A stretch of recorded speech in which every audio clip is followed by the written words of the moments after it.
Today's episode is brought to you by the Nuanced Dragon Ambient Experience, or DAX for short. This is AI-powered ambient technology that helps physicians be more efficient and reduce clinical documentation burden. We have a lot of that, Kristen. Sure do. To learn more about how the DAX Copilot can help reduce burnout and restore the joy of practicing medicine, we got to restore that joy. Stick around after the episode or visit nuance.com/discover-DAX. That's nuance.com/discover-DAX.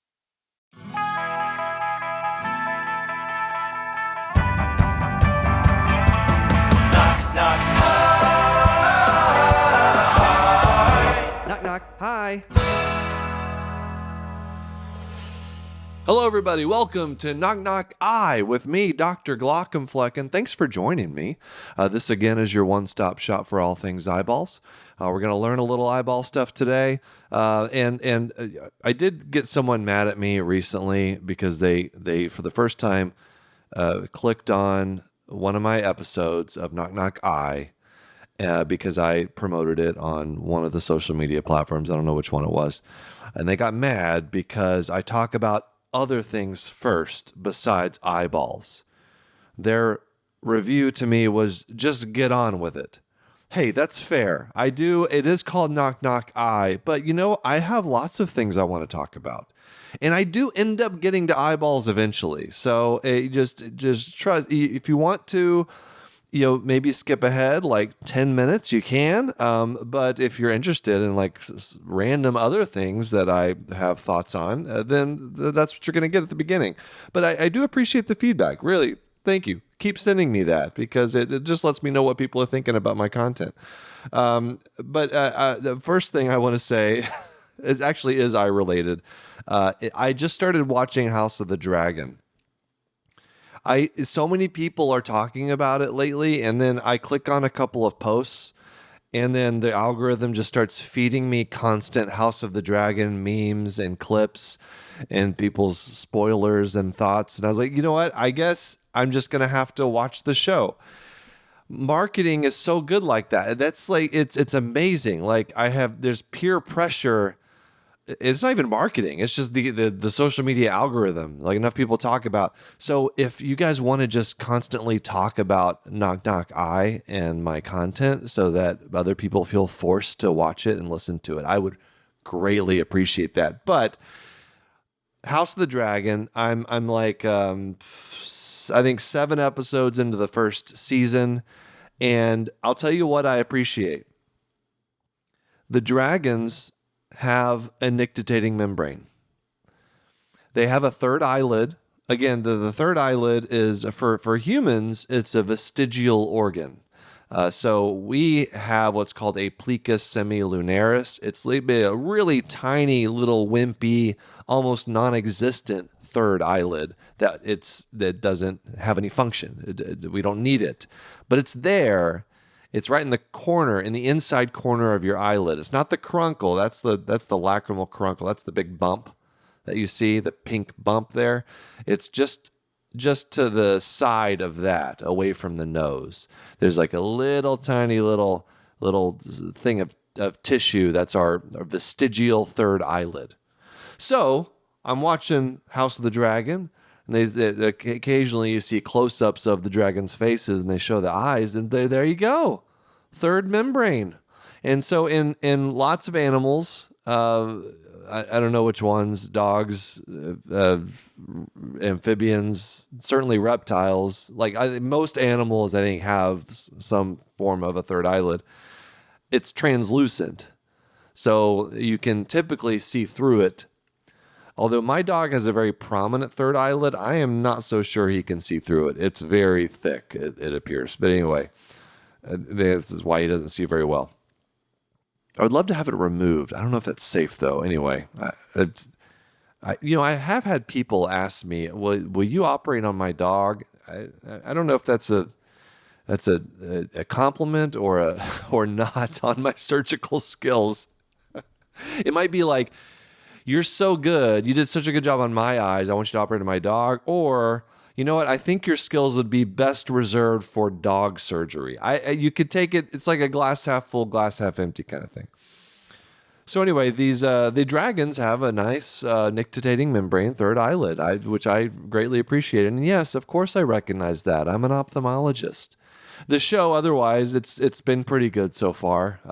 It sounds like the second season is really picking up steam, and so I'm excited to get that far. I don't have a lot of time to watch these episodes though, so I can only basically get in one episode. They're like an hour long, sometimes even longer. But anyway, I'm gonna stick with it. So it's pretty good. All right, so it's that time of year again where CMS decides to cut physician reimbursement. I didn't have much of a segue into that, but it's been a hot topic on social media and in physician circles, and physician groups are all tweeting about it and posting about it. And this happens every year. So if physicians are a little grumpy, it's because that just came out. That's happening. CMS has proposed a 2.8% cut in physician reimbursement fees, Medicare physician fees for 2025. So it starts in 2025. We already had the cut for 2024. It was like 1.9%. And you might think like, okay, that's whatever. That's not that big of a deal. Well, the issue is, and the reason why physicians are like so tired of this is because it happens every year. In fact, from 2001 to today, physician payments have declined by 29%. So typically in your job, you expect as you get more expertise, as you get better at your job, as you get that experience, you get more money. Like that's I think that's what's in everybody's mind, and it's going backwards for physicians. And that's not the only thing, because yeah, we're paid well, but we also we're in school for a decade plus. We're in a lot of debt. No, you shouldn't feel bad for us. It's the principle of the fact. Like our skills are being yearly devalued by the biggest organization, the federal government, that pays us, reimburses us. And then the insurance companies, they base their reimbursement in part, probably mostly, on Medicare. So they take their guidelines from Medicare. And so they'll kind of follow the same thing. So if you're going to get a cut on the Medicare side, yeah, there's a good chance that either the insurance companies aren't going to increase your fees or they're going to cut them. But that's not the only thing. Like that, if it was just that, I mean, we've been like just dealing with this every year and we moan and groan about it. But it's also the fact that every year hospital reimbursement goes up every year. And so now we are, over the past couple decades, predictably, as inflation has gone up, as cost of goods has gone up, as cost of labor and everything, we're seeing just costs in general are going up.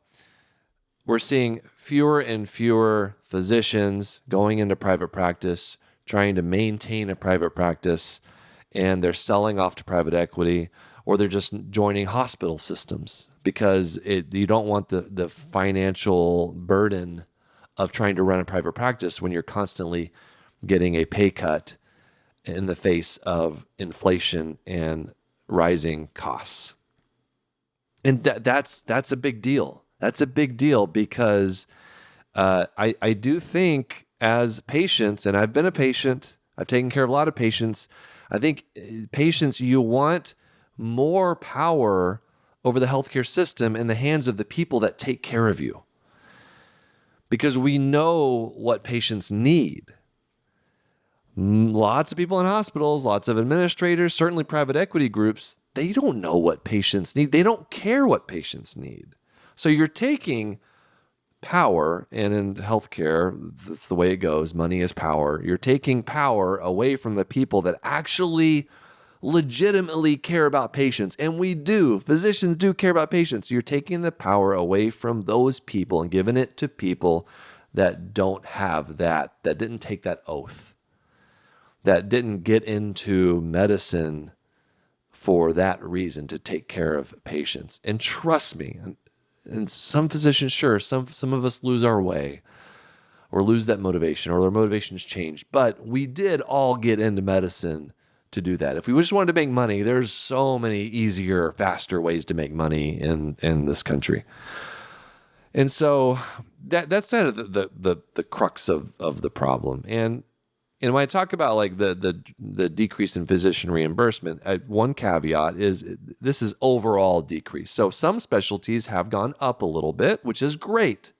I love that for specialties. I think this year it was family medicine, geriatrics, endocrinology was another one. I think anesthesiology got a bump. Internal medicine. So really there's clearly a focus on primary care, which is awesome. Like, I love that for them. They should get a bigger bump than the 1% increase that they got, which doesn't keep up with inflation, by the way, or rising costs. But I love that they didn't get cut. They got a little bump. And then it evened out with all the other specialties getting a cut. And that should not happen, right? It should just kind of steadily rise, and maybe you don't give hospitals as much of an increase, because it's changing the dynamics of healthcare in this country.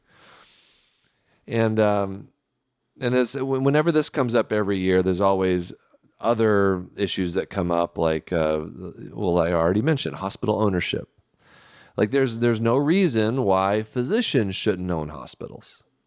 Like that's my point here, and I've talked about this in a lot of videos I've made. I've made a video on the ban on physician ownership of hospitals, is that there's just the power is being taken away from the wrong people and given to the wrong people. So, little soapbox, but that's what's going on in healthcare recently. This was recent news. Cuts coming again. They happen every year. 29% over the last 20 years with no one in sight. So you can expect going forward there to be fewer physicians in private practice, more large hospital groups that are owning physicians, more health insurance companies like United owning hospitals, because they can. Physicians can't own hospitals, even though we know the data shows that mortality is better, risk of hospital-acquired infections is lower, outcomes are better, patient satisfaction is better when physicians own hospitals, but we're not allowed to do that. We're not allowed to do that. United Healthcare can own hospitals. Private equity can own hospitals. The people that actually care for patients are not allowed to do that. So anyway, that's where we're going. All right. Well, let's take a short break, and then we'll get to some of our eyeball stuff for today. All right, here we go. This is Knock Knock I. This is supposed to be fun, and even though I didn't start off with a particularly fun message there, I did get a good night's sleep. That's fun. I haven't gotten a lot of sleep lately. It's been kind of busy in the Glockenflecken household. We did move recently, because you probably noticed at the background. I mean, that's very stressful. But we're settling in now, feeling good. Enjoying the new place, enjoying having a little bit more space. The dog's enjoying it because we have a yard now. Big deal. Big deal. That was actually one of the main reasons I wanted to move, because we needed a yard. We didn't have a yard. Now we got a yard. Dog can roam, can pee on so many things out there. It's great.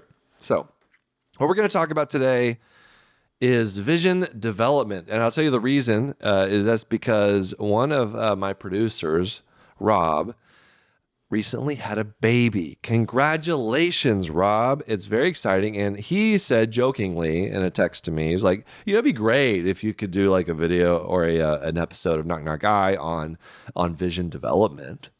It's like, just if you wanted to. And I was like, well, that's actually a great idea. So what I'm going to do is take you through newborn to we'll see how far I go.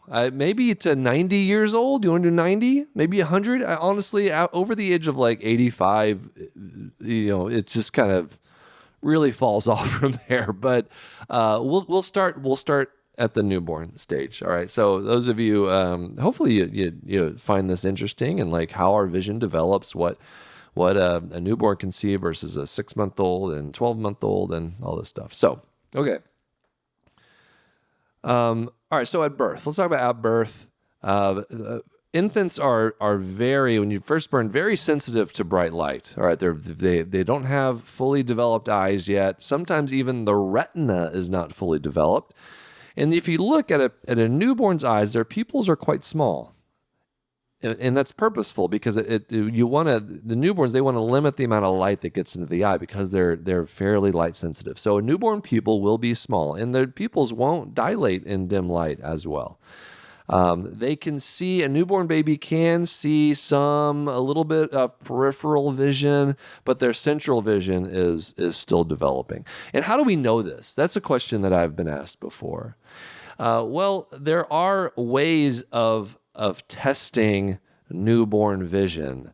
And it's basically just measuring the electrical signal from light, which gives you a sense of what the photoreceptors are doing, because it's just electrical impulses that are generated in the retina that go to the optic nerve that go to the brain.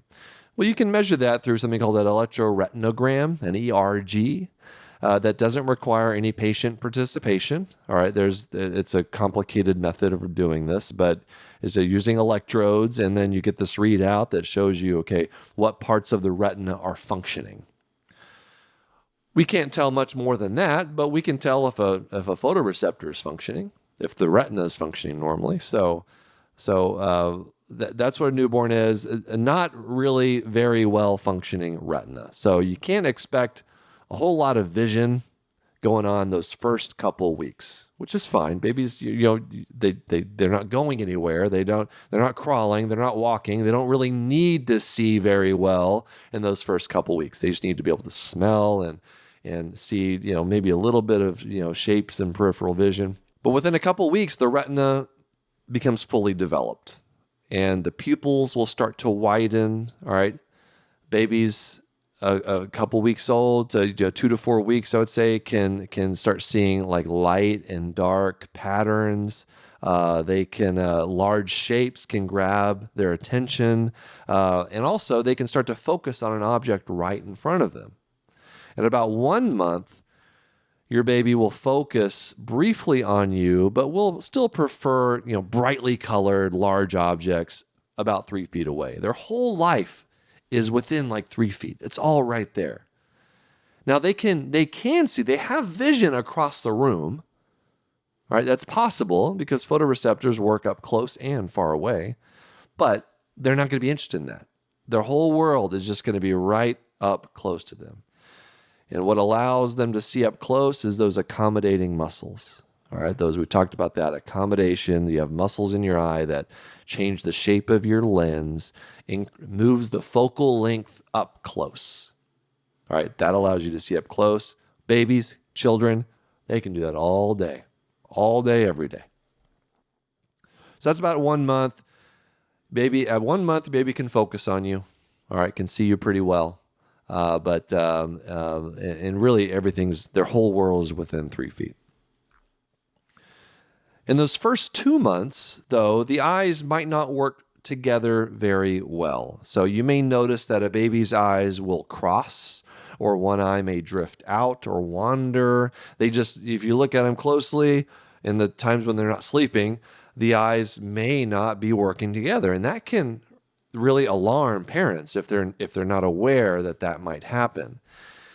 Now, that can be a problem if it's constant. If you notice, like consistently, like 90% of the time, you have that baby has one eye that's like just locked in toward the nose, or locked in outside, and it's just not moving. You don't see it moving. Both eyes should have normal range of motion, right? They may not be working well together those first couple months, but the eyes can move out and in completely. But if one eye is locked in a particular position, that's unusual. That needs to be evaluated. About 3 months, babies have enough like eye and arm coordination to kind of reach out for objects. And by 3 months old, baby's eyes should be working together and focusing and tracking objects. So again, that kind of eyes, googly eyes, for uh, I use that term with patients. That's fine. So when babies have googly eyes, those first couple months, that typically calms down by about 3 months, and eyes should be working well together. If that's not happening, you definitely need to talk to the pediatrician and probably get a referral to an ophthalmologist. About 5 to 6 months old, babies start to have more of depth perception. All right, they see the world mostly in like 3D, and that's partly because the eyes are now tracking together. They're yoked. They're working well. They're moving simultaneously. That binocular vision allows you to have good stereo vision. So they're seeing a little bit more in 3D, not perfectly, but that allows them to reach for objects correctly. They can reach out and grab something close to them. Also, color vision is good by about 6 months. All right, it's not as good as an adult, but they start to distinguish colors a little bit more. Again, the reason we know all this stuff is, well, by that point, you can do like color. There are certain color vision testing things you can do, but mostly it's that ERG, that the electrical stimulus, looking at rods and cones and things.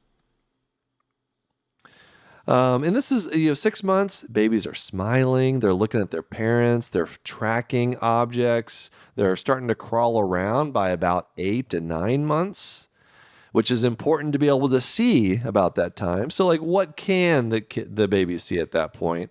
Well, they don't have great visual acuity.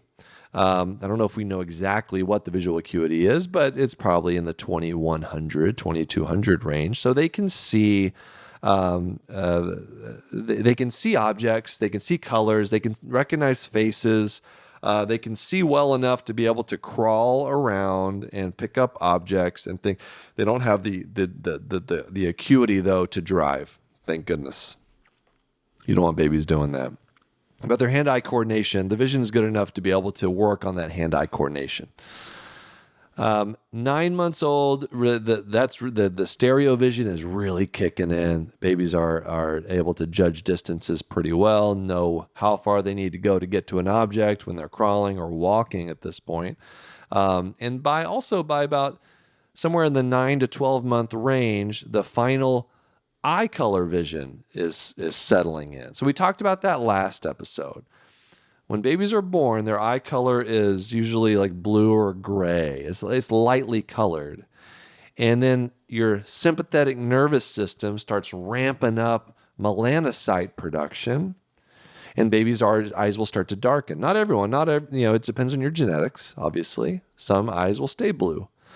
But some, when the genetics call for darker colored eyes, then you're going to get all that melanocyte production by about 12 months. The eye color is final. Like, that's what the eye color is going to be. You can get some changes later on, but for the most part, that's what you're going to get. And let's see. So then we go to, so that's about 12 months. Vision acuity is still not quite there, but it's getting better. Let's see, 12 to 18 months. All right, distance vision is really getting pretty good. So I'd say about like 2 years old, vision's probably more like 20/80, 20/60. That's almost good enough to drive. All right, not quite. In some states, I think North Dakota, you probably can let a baby drive in North Dakota. I don't know the rules there. Eye movements are looking good. By about 18 months, a baby, a little. I guess there's still babies, infants, toddlers. I think 18 months, probably toddler age, right? I think like 2 years is toddlers, but toddlers are recognizing themselves in the mirror. All right, they're seeing well enough to do that. By 18 to 24 months, now we're talking like 2 years old. They can focus on objects at a wide range of distances. Just the development really starts ramping up. About 4 years old, they've got great binocular vision at all distances. All right, that's probably more like 3 years old. But by about 3 to 4 years old, the visual acuity is 20/40. We always say by age 4, a kid should have 20/40. 20/40 by age 4. Now, that is driving legal if you're an adult. And this is about when most kids will, unless there's something that comes up like the eye's not tracking well enough or any other medical issues that can affect the vision. By about preschool age, like age 4, that's usually when kids will get their first eye checkup. Sometimes that's done in coordination with the school. Like you have to have a vision check. They'll do these. I think one place I used to live had at the local farmers market, they had a booth that an optometry practice had set up. It was really cool to do little vision screenings for kids. And that's usually all it is. It's just real quick. Like, how far can you see with each eye? And that'll pick up at the age of about 4 years old, maybe a little bit earlier, maybe a little bit later, but that's when you can pick up things like amblyopia. So if you check a 4-year-old's vision and they got 20/40 in one eye, 20/80 in the other eye, you got a problem. So that kid needs to see an ophthalmologist and see if there needs to be patching or what's going on, because again, a little kid's brain is very, very malleable, very flexible, if you will. And so you can cover the good eye and force the bad eye to get better vision because they're ignoring the bad eye. The brain, they can just turn that part of their brain off. It's fascinating. And so, vision is by school age, like age 5 or so, vision is really nearing 20/20. It should be really close to that. And checking vision in this age range is always interesting. So, I mentioned whenever kids are nonverbal, there's things you can do like this ERG thing, but then we have different ways of testing vision. That's not just putting letters up there, because not all kids can do letters. Sometimes kids can't do letters until they're 5 or 6, or sometimes, kids who have autism, they can't participate in the exam with you. And so you have to have other ways of doing it. But we have these tumbling E's. We have pictures, Allen optotypes. There's the different things we can do to try to assess vision. Some are better, some are worse, but we always get some kind of vision assessment. Typically by age 5, we're able to do letters.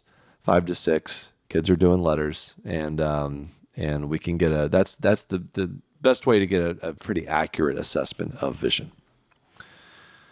And then from there, most of the eye development is done at that point. In fact, pretty much all of it. By about age 8 to 9, your visual cortex is 99% established.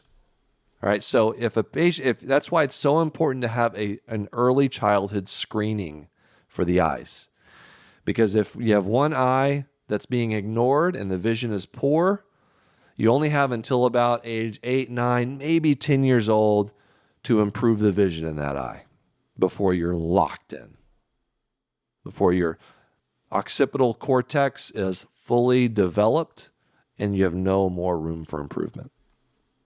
All right, so your preteen years up until you're about 25, that's when your eyes will continue to grow in size and your prescription can change.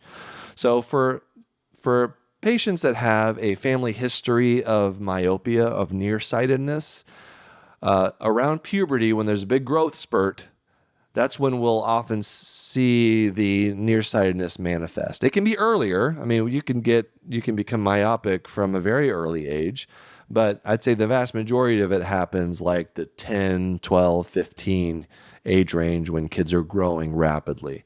And so the eye will get bigger. Kids may get more nearsighted. And that's correctable with glasses, obviously. But, kids will not be able to see the front of the classroom. I almost said chalkboard, but no one uses a chalkboard these days. That shows my age. And so we'll get people coming in with glasses. And then I would say around like 25, to 30, or really probably earlier than that, your eye is done growing. You can get little vision changes here and there, but that's why for things like LASIK, for refractive surgery, we wait until certainly not before 18, but we always wait until we have like, several exams where there's no change in the glasses prescription to know that the eye is done developing, it's done growing. Last thing we want to do is do a refractive surgery on an eye that's still growing. And so, and then 20 to 40, you're great. That's your prime seeing years. You don't have a lot of change in your glasses if you wear them. If you're lucky enough not to wear any glasses, then you're good. You're golden. You can see all the way up to your nose. You can see distance as far. You got this full range of vision. It's fantastic. And then age 40, presbyopia hits. And this is challenging for a lot of people, especially those of us who have never worn glasses in our life. All of a sudden, we have to wear reading glasses, and you feel like your life is over. But it's not. It's not. We have these wonderful things called reading glasses. Yeah, like we equate them with old people, but guess what? 40 is like the new 30 now. So you're not old. All right. You just need reading glasses like every other person on earth. All right. You're not alone. All right. But you will go through the stages of grief when you realize you need reading glasses for the first time. It's challenging. All right. I'm almost there. I can feel it. I can feel eye strain from time to time. All right, when I'm recording videos and I'm scrolling through on my phone, I can feel it. It's coming. I'm 38. I'm almost there. I'm also a little bit of a hyperope, so I think it's going to hit me sooner than others. Anyway, you can tell I'm grappling with it a little bit. And then, and so that's I'd say like 40 to 60, that's you're coming to terms with your aging eyes. 60, everybody has cataract by the age of 60. Everybody. 100%. If you're 60, you got cataracts. The question is, when do we have to do something about them? Most people, I would say, are like in their 70s to 80s when they end up getting cataract surgery, but it starts to affect you. It starts causing things like glare and halos around lights at night. You start getting a little bit more uncomfortable driving at night or in the rain or in dim lighting conditions. Maybe you're having trouble. You start to avoid restaurants that have dim light because you can't see and you got to bring your flashlight out. And that just shows that you're old. Or at least that's what you tell yourself. But you're not old. All right. Again, because 50 is the new 40. 60 is the new 30. I don't know. I'm making this up. But 60 is the new 30. I don't know why I said that. And then 70s, 80s, that's your risk for certain other diseases like macular degeneration and glaucoma start to increase. So when you're seeing your doctor, your eye doctor, every couple of years, that's what we're looking for. We're looking for any signs of macular degeneration, glaucoma. We're checking on the cataracts. We're doing cataract surgery for you. And then, if you've gotten to age 90 and you don't have any eye problems, I applaud you. Fantastic. You no longer even have to come to the eye doctor. I tell people, all my patients over the age of 90, I'm like you have outlived your family history.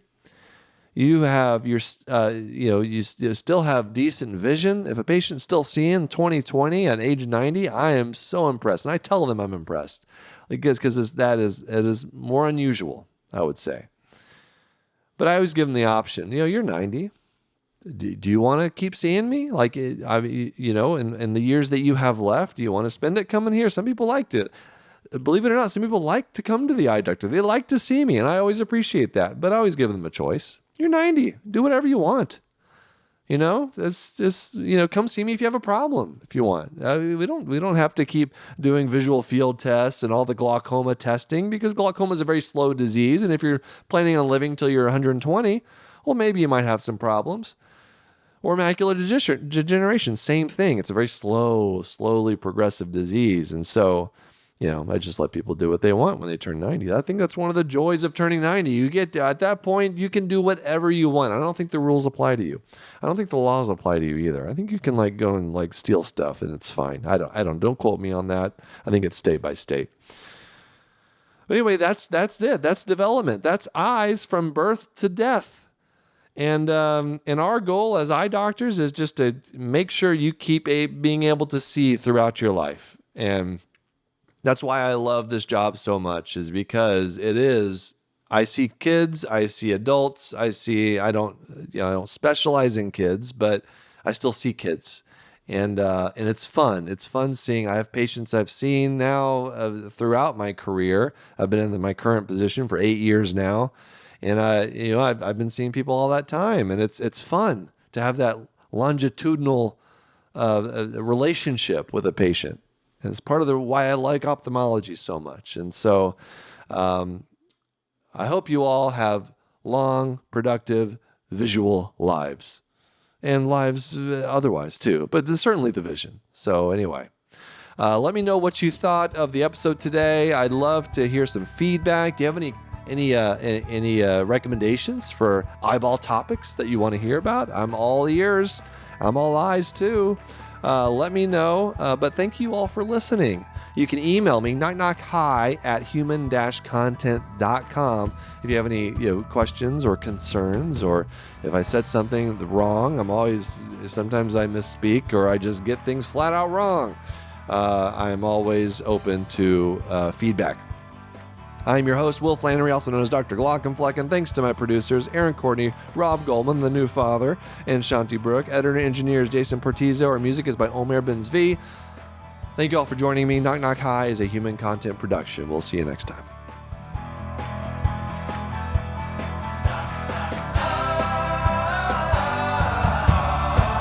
Knock, knock, goodbye.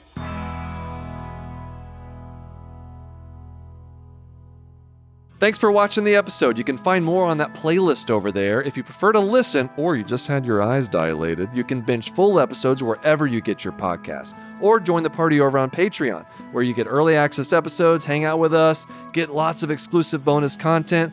Hope you subscribe, leave a comment below. Let us know what you think.